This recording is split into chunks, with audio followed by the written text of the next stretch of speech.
Hi guys, இன்னைக்கு first சவாரி அசோக் நகர்லேருந்து நம்ம கிரவுண்டு இருக்குது பார்த்தீங்களா, சேப்பாக்கம் கிரவுண்டு. அங்கே தான் ஃபர்ஸ்ட் சவாரியே வந்து ட்ராப் முடிச்சாச்சு.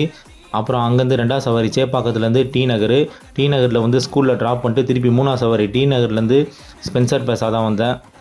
ஸ்பென்சரில் இருக்கும்போது ஆயில் கம்மியாக இருக்குன்னு நினச்சேன், இன்ஜின் ஆயில். அதே மாதிரி இன்ஜின் ஆயில் கம்மியாக இருந்துச்சு. சரி மாற்றிலான்னு சொல்லிட்டு உட்லாண்ட்ஸ் தேட்டர் பேக் சைடில் இருக்க நம்ம தெரிஞ்ச கடைக்கு வந்தாச்சு. காலையிலேருந்து 3 சவாரி தான் ஓட்டினேன், அதுக்குள்ளேயே ஆயில் பிரச்சனை. சரி அப்புறம் ஆயிலை மாற்றியாச்சு. ஆயிலை மாற்றிட்டு வண்டியில் கொஞ்சம் ப்ராப்ளம் இருந்துச்சு, அதையும் ரெடி பண்ணியாச்சு. ஒரு 1/2 hour ஆச்சு. அப்புறம் அடுத்த சவாரி எங்கேன்னு பார்த்தீங்கன்னா, அங்கேருந்து ஸ்ட்ரைட்டாக நம்ம பீச் தான் வந்தேன். பீச்சில் வந்து சவாரியை முடிச்சுட்டு அங்கேருந்து ஸ்ட்ரைட்டாக திருப்பி நுங்கம்பாக்கம் நடிகர் சங்கம் இருக்குது பார்த்தீங்களா, அங்கே தான். இதோ நடிகர் சங்கம் பில்டிங் தெரியுதுங்களா, இதான் நடிகர் சங்கம் பில்டிங். அப்புறம் மத்தியானம் சாப்பிட்லான்னு சொல்லிட்டு ஸ்ட்ரைட்டாக கடைக்கு வந்து ஃப்ரூட் சாலட் வாங்கிட்டு அப்புறம் எஸ்எஸ்சில் போயிட்டு தந்தூரி வாங்கிட்டேன். சிக்கன் தந்தூரி வாங்கி ஒரு 1/2 hour வெயிட் பண்ணேன். அதுக்கப்புறம் 1/2 hourக்கு அப்புறம் சிக்கன் தந்தூரியை வாங்கிட்டு, இங்கே வெஜ் பிரியாணி புதுசாக போடுறாங்க எஸ்எஸ்சில்.